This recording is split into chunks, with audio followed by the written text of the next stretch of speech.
İnsan ailədə sevgi və hakimiyyətlə rastlaşır. Bu, onun gələcəyi üçün çox önəmli bir zəmindir.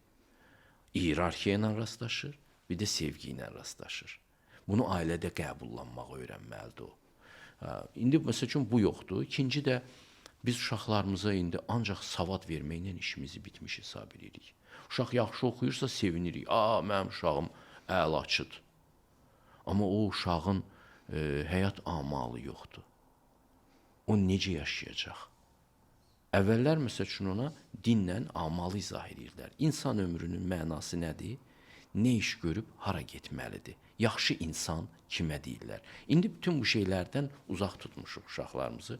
Uşaq niyə görə ailə qurduğunun fərqində olmalıdır?